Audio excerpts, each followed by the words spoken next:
Ngantuk ya? Oke ya, sebelum pembelajaran dari kita mulai ya, silakan untuk berdoa terlebih dahulu. Silakan untuk Mbak Ega ya, pelaku ketua kelas ini memimpin terlebih dahulu. Silakan. Untuk mengawali kegiatan pembelajaran bahasa Indonesia pada siang hari ini, marilah kita berdoa menurut agama dan kepercayaan masing-masing. Berdoa dimulai.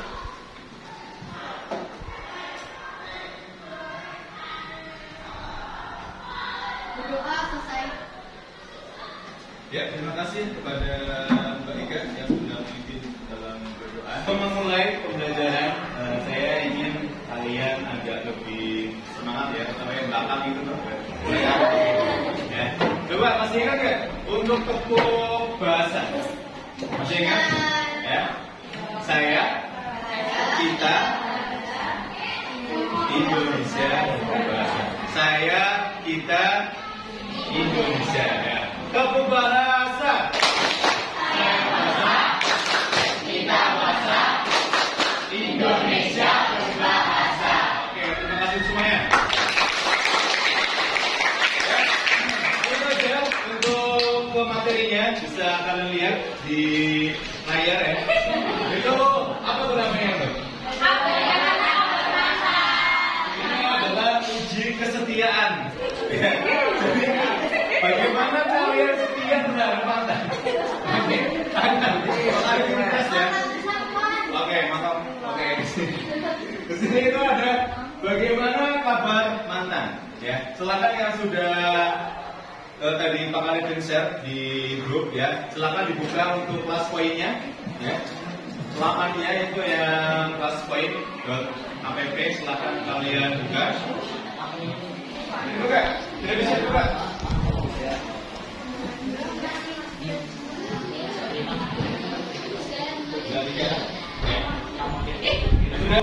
Sastra atau bahasa? Ayo, sastra atau bahasa?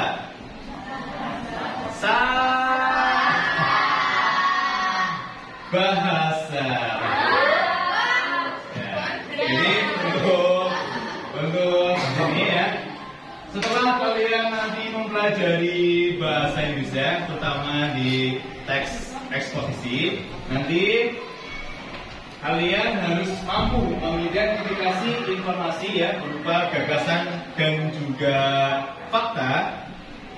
Kemudian yang kedua, kalian bisa menelaah pola-pola pengembangan dari teks eksposisi. Ya, jelas ya?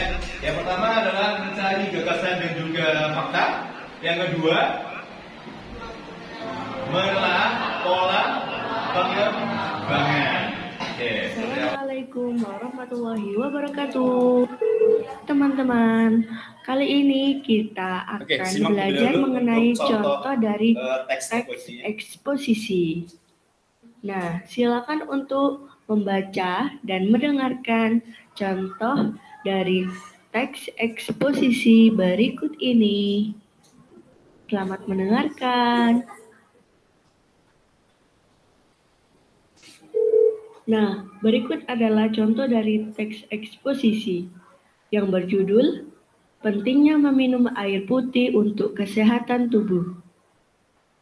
Salah satu hal yang paling fundamental dalam menjaga kesehatan tubuh adalah meminum air putih, sebab banyak manfaat yang diperoleh untuk tubuh.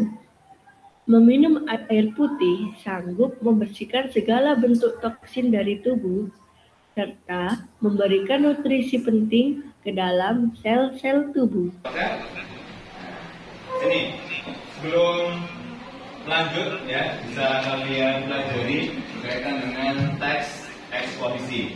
Karena Pak Arifin suka dengan nomor 8, silakan yang absen 8 ada. Absen 8, oke.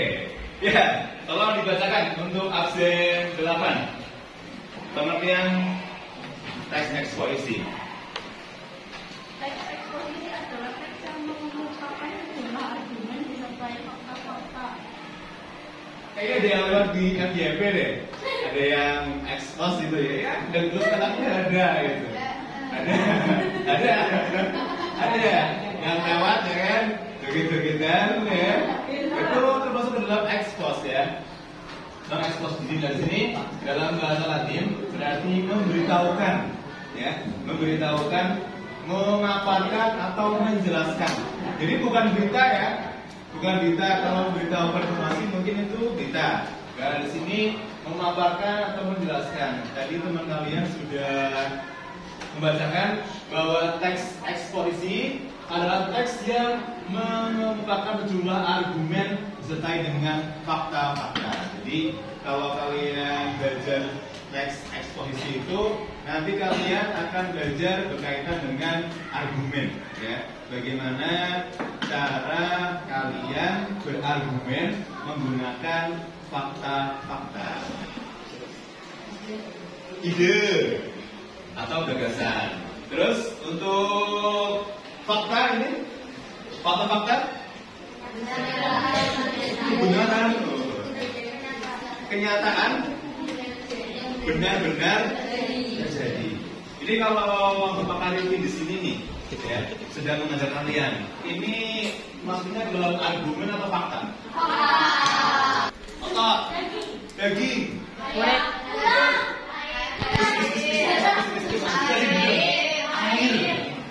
Air.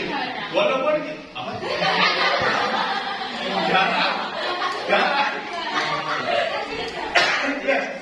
Walaupun secara mungkin teori kita itu diciptakan dari tanah, ya.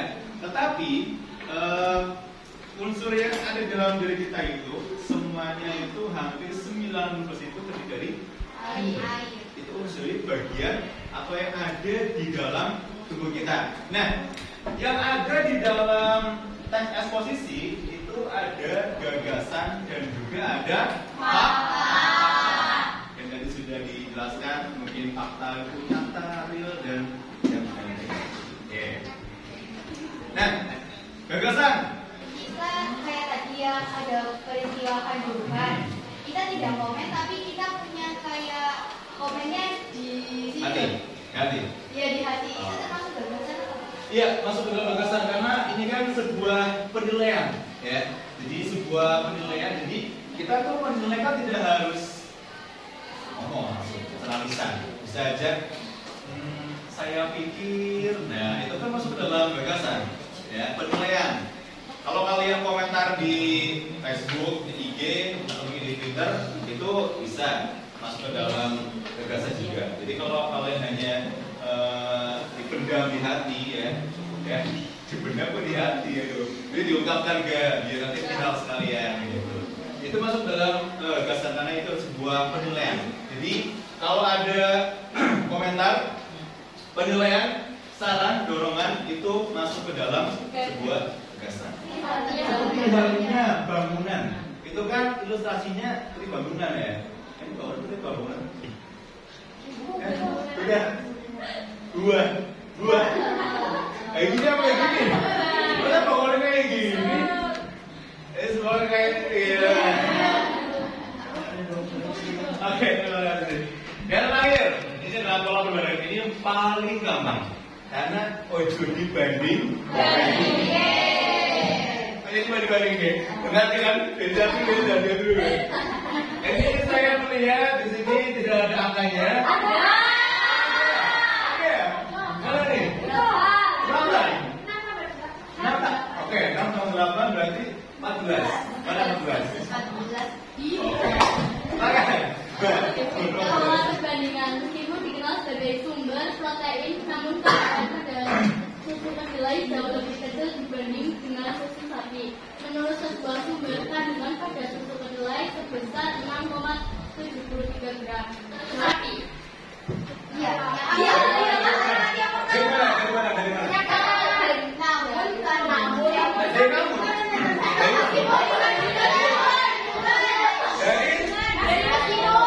Meskipun, ya, jadi meskipun dikenal sebagai sumber protein, namun kandungan pada susu kedelai jauh lebih kecil dibanding dengan susu sapi.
informasi teks eksposisi, kemudian pola pengembangan teks eksposisi, ya.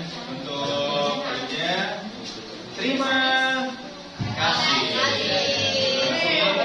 Dan saya ada kata-kata dari buku yang berjudul Wanita Hidup Musiknya.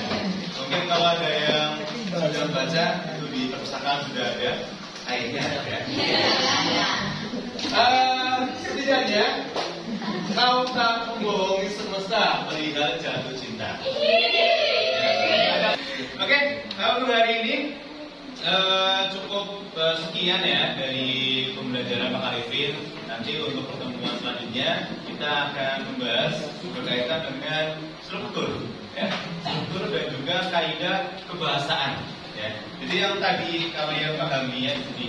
Jadi kan ada teks upaya menjaga kebersihan lingkungan sekolah ya. Nanti di sini itu terdapat beberapa strukturnya ya, yang akan kita pelajari. Kemudian ada juga kaidah kebahasaannya ya.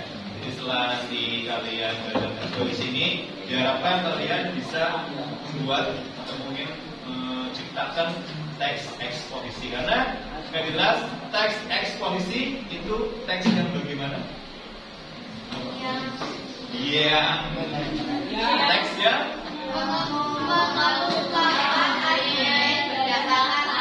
Jangan sampai lupa kalau teks eksposisi itu berkaitan dengan argumen dan juga fakta yang ada di sekitar kita. Sebelum Pak Arifin tutup, adakah yang akan bertanya? Iya, silakan. Pola umum itu harus kalimat utama di depan atau di belakang? Harus di depan. Kenapa di depan? Karena umum ke khusus. Jadi kalau umum ke khusus itu, ide pokok paragrafnya itu ada di depan. Karena nanti akan dijelaskan oleh kalimat-kalimat penjelas setelahnya. Ya. Jadi kalau ide pokok paragraf itu di akhir, itu kan kalimat penjelasnya itu di depan, dijelaskan sampai ke kesimpulan di akhir. Jadi umum yang ada di depan itu termasuk dalam paragraf. Kalau yang umum di akhir itu namanya in. Ya, lagi yang mau bertanya sekarang? Sudah cukup jelas? Jelas. Oke, kalau sudah cukup jelas, Pak Arifin akhiri pembelajaran hari ini. Semoga ada manfaatnya ya. Ada? Oke. Sebelum diakhiri, ya kemarin kita sudah berlatih ice breaking ya. Masih ingat? Masih ingat? 2, 3.